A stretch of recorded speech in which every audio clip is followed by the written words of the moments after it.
Okay, could you tell me your name and which district you're standing? John Gollop, and I'm standing for St Peter Port North, the northern part of the town. Thank you, John. First question, what is it you most deeply and profoundly love? Well, I love St Peter Port, I love Guernsey, I love my mother, some friends, maybe some lady friends that haven't gone, some good, some less good, you know.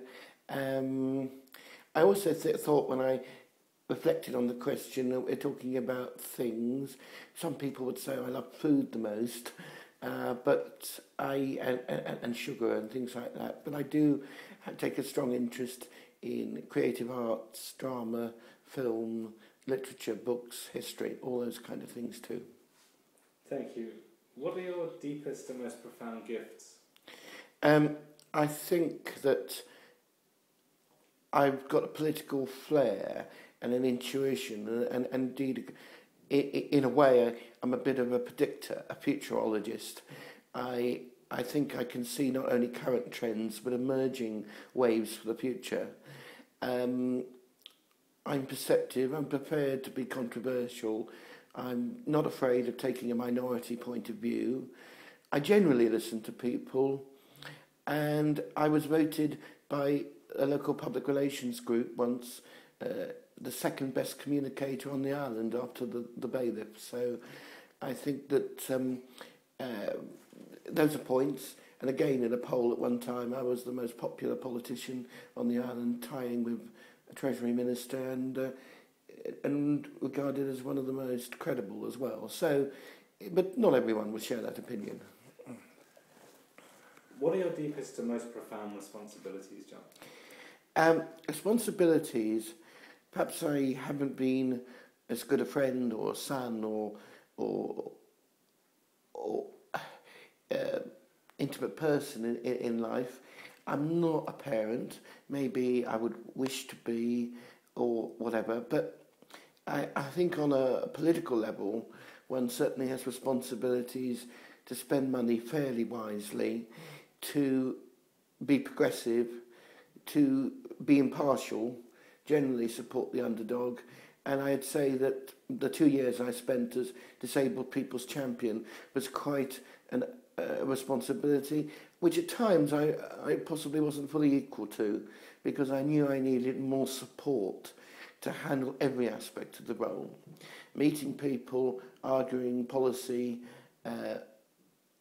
pushing the agenda forward, yes, but I needed more support on both the case front and the administration front, and maybe the speechwriting front as well a little bit. John, if there was one thing you would change about the world, what would it be? Obviously ending poverty, suppression of children and women and minorities, and those kind of matters. And perhaps the challenge of our time is to ensure we have a global environment that works for everybody. My favourite contention there would be the rise and the continuing existence of nationalism. I think that's a deadly enemy of future progress. It's opposite to the vision we saw in Star Trek and other endeavours. We're balkanising the world, and if you look through history, this might be counterintuitive, but generally speaking, federations and empires have had a lot more peace, stability and progress than warring tribal states all next to each other. So that is an unpopular view nowadays, when everybody wants wire nets, and all the politicians appear to be calling for more walls, more borders and more security. But I just think that's going backwards. If there were no limits, what would you do? If there were no limits, what would I do?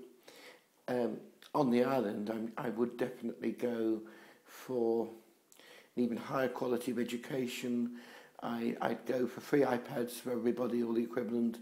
I'd go for free public transport, demand responsive transport, top-of-the-range healthcare, and really innovative architecture for everyone. What the elite currently get, we would help facilitate for everyone. No limits in my own life. Well, I'd love to travel the world and meet all kinds of people, from inspirational figures, campaigners to, I don't know, celebrities, and wouldn't it be fun to be a king or a pope or even a detective or a spy for a while? John, final question. What does the greatest place to live on earth mean to you?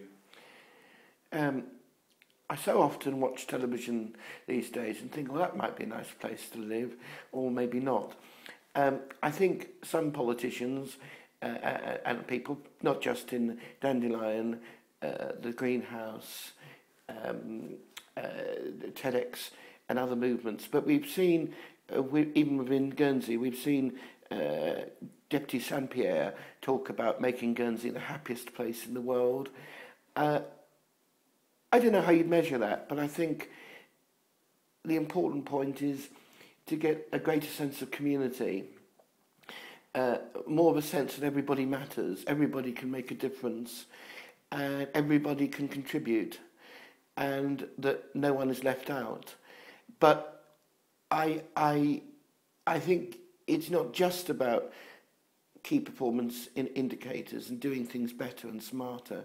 It's to a certain extent about having a bigger economy from which to draw on, and so that you can strengthen public services. I think too, any definition of the happiest place on earth will be a safe community, but it won't be a bureaucratic community. And I think that we are putting too many barriers in the way of progress. It's ironical that the digital revolution has gone side by side with the data protection movement, which at times is counterintuitive and is getting in the way of either the state or the community working together. John, thank you, and good luck in the fall.